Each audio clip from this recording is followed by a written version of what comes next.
પાલિકામાં વિવિધ બાબતોને ધ્યાનમાં લઈ રિવ્યુ બેઠક મળી। વડોદરા મહાનગરપાલિકાની વડી કચેરી ખાતે આજે મ્યુનિસિપલ કમિશનર અરુણ મહેશ બાબુની અધ્યક્ષતામાં રિવ્યુ બેઠક મળી હતી, જેમાં અલગ અલગ વિભાગોના હાલમાં ચાલી રહેલા કામો અને આવનાર આયોજન વિશે ચર્ચા કરી રિવ્યુ લેવામાં આવ્યા હતા। ખાસ કરીને આ બેઠકમાં રાજ્ય સરકાર અને ભારત સરકાર દ્વારા મળતી સ્વર્ણિમ અને અમૃત ગ્રાન્ટ અંતર્ગત કામોની એક યાદી તૈયાર કરવામાં આવી છે, જેની કાર્યવાહી ઝડપથી શરૂ થાય અને આગામી 2-3 મહિનામાં કામો પ્રગતિ હેઠળ આવી જાય તે પ્રકારનું આયોજન કરવામાં આવ્યું છે।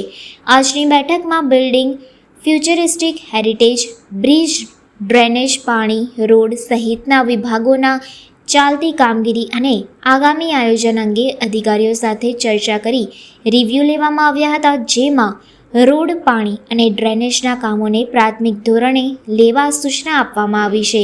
તમામ ગાર્ડનોમાં અલગથી નવા ટોયલેટ બનાવવા, લેડીઝ ટોયલેટ અલગથી રાખવા, વોર્ડ દીઠ લાઇબ્રેરી બનાવવા, તળાવોનું બ્યુટિફિકેશન, સ્વચ્છતા બાબતે કડકાઈથી અમલ કરાવવું, આ તમામ બાબતોની ચર્ચા કરી જરૂરી સૂચનો કરવામાં આવ્યા છે।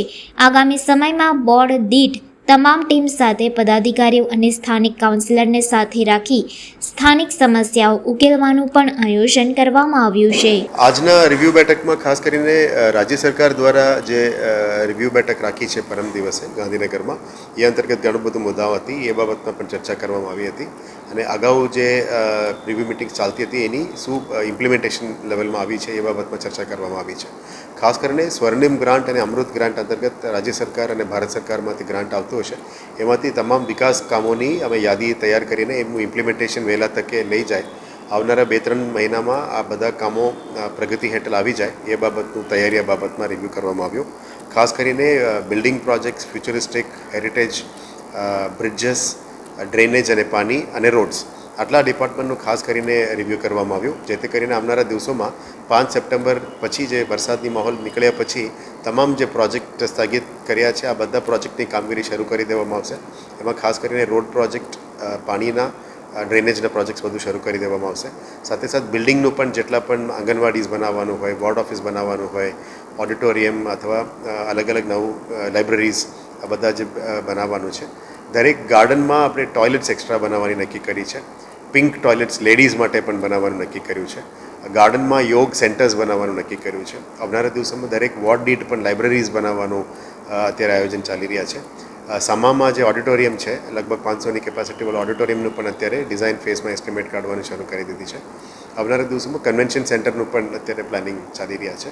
સાથે સાથે તમામ બ્રિજીસ, જે નવું બ્રિજીસ બનાવવાનું છે, એક્ઝિસ્ટિંગ બ્રિજને જે રેનોવેશન્સ છે અને બ્રિજીસની નીચે પેઇન્ટિંગ અને કલર કામ કરવાનું કામગીરી છે એ પણ હાથ ધરવામાં આવશે। સાથે સાથ જેના પાસે ઘર નથી એવા શેલ્ટર હોમ્સની અંદર લોકોને એમના બેસાડવા માટે, એમને જમાડવા માટે આયોજન છે, એ બાબતમાં પણ ચર્ચા કરવામાં આવી। જે આંગણવાડીઝ પોતાના બિલ્ડિંગમાં નથી, એમાં નવું આંગણવાડીઝ બનાવવા માટે પણ આયોજન કરી રહ્યા છે અને ત્યાં પણ નાનું મોટું જે કામ છે એક્ઝિસ્ટિંગમાં એને પણ સુધારી આપવાનું કામગીરી ચાલી રહ્યા છે। તમામ તળાવોની બ્યુટિફિકેશન એ પણ ફ્યુચરિસ્ટિક સેલમાંથી આ કામગીરી હાથ ધરવામાં આવ્યું છે અને જે તળાવોની સાફ કરવાનું કામ છે વિસર્જન પછી એને વ્યવસ્થિત રીતે સાફ કરવામાં આવશે।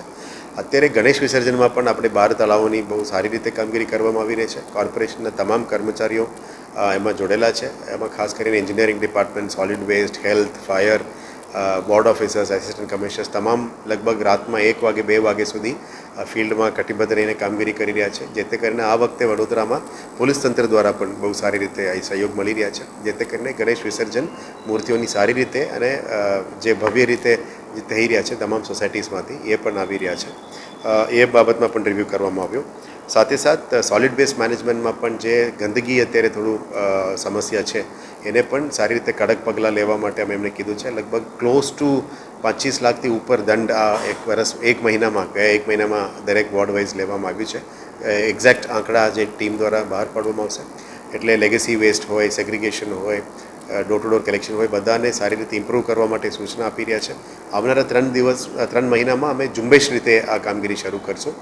આવનારા દિવસોમાં 1 ડે 1 વોર્ડ, એટલે દરેક અઠવાડિયામાં એક વોર્ડમાં આખું તંત્ર ઉતરીને એને જે પણ કામગીરી કરવાની છે, સફાઈનું છે, એન્ક્રોચમેન્ટ રિમૂવલ છે, ડેવલપમેન્ટનું છે, આ તમામ કામગીરી પદાધિકારીઓ સાથે મળીને વોર્ડ કોર્પોરેટર્સ અને કાઉન્સિલર્સને સાથે રાખીને એ કામગીરી કરવા માંડવાના આયોજન કરી રહ્યા છે। અને જે કી પરફોર્મન્સ ઇન્ડિકેટર્સ છે રાજ્ય સરકારનું એ બાબતમાં પણ તમામ ડિપાર્ટમેન્ટે રિવ્યૂ કર્યું છે. સીએમ ડેશબોર્ડમાં પણ વડોદરા કન્ટિન્યુઅસ 2 અઠવાડિયાથી અમે ફર્સ્ટ રેન્કમાં આવી રહ્યા છે. એટલે વિકાસ કામોની વધારે વેગ આપવા માટે આ રિવ્યૂ બેઠક કરી રહ્યા છે. આવનારા દિવસોમાં સાચા અર્થમાં ફિલ્ડમાં કામ પણ વિકાસ કામો અમે અમલીકરણ કરી શકીએ એ બાબતની તૈયારીઓ હાથ ધરવામાં આવી રહ્યા છે. ગાર્ડન્સમાં પણ ઇમ્પ્રુવમેન્ટ્સ આવશે, નવું ગાર્ડન્સ બનાવવામાં આવશે, ગાર્ડનમાં સ્વચ્છતા સારું આવશે, નવું ટોયલેટ્સ આવશે, નવા યોગ સેન્ટર્સ આવશે.